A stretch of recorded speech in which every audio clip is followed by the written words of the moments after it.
कि जैसे यूरोप विकसित है, और जो विकसित है वहाँ पर लगभग सारे आधार मानसिक हैं, सारे मन के हैं, सारे मानसिक हैं। तो एक दूसरे के मानसिक तल बड़े बड़े कीमती हो जाते हैं, बहुत बहुत कीमती हो जाते हैं।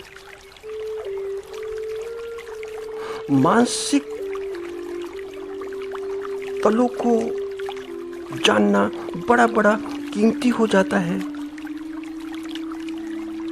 क्योंकि अगर शरीर का तल क्या, शरीर का मिलन क्या, वह तो प्राकृतिक है, वह तो स्वाभाविक है, वह तो हो ही जाता है। उसका अर्थ क्या? उसका कोई अर्थ नहीं। वह तो पशुओं का भी हो जाता है। मगर मन, मानसिक अर्थ बड़े अर्थपूर्ण होते हैं, बड़े अर्थपूर्ण। तो देखते हो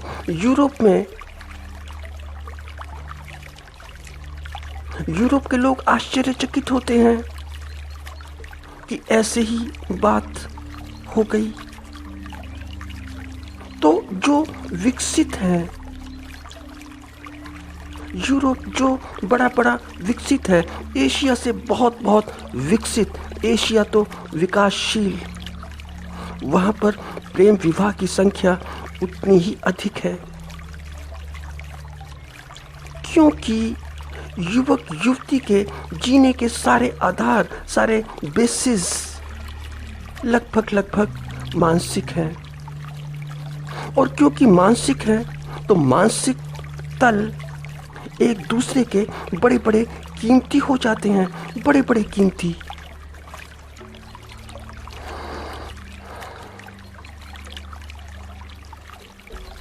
तो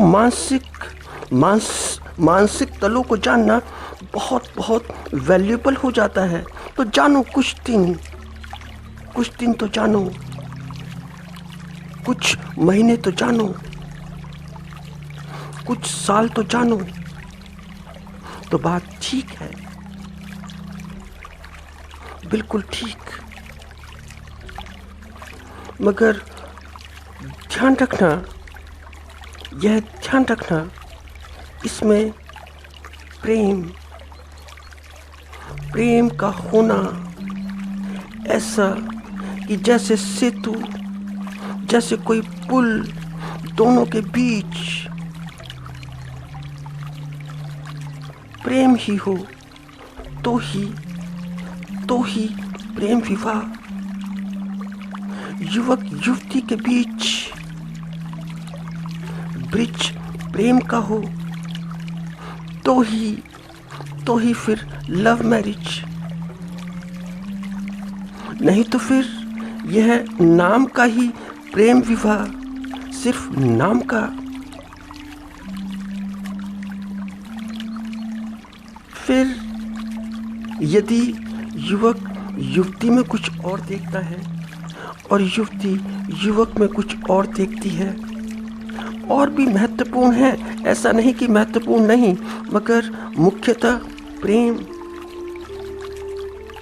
नहीं तो यह लव मैरिज भी ऐसे ही कि जैसे कि अरेंज मैरिज,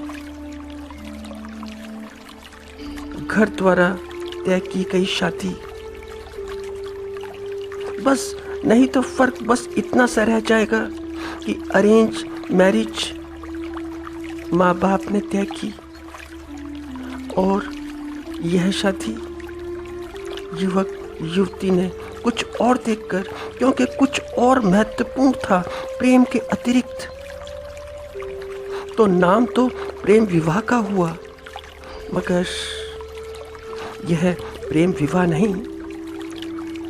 कि पता चला कि प्रेम के अतिरिक्त, प्रेम को छोड़कर बाकी सब कुछ तय हो गया, युवक युवती के बीच तय कर दिया गया।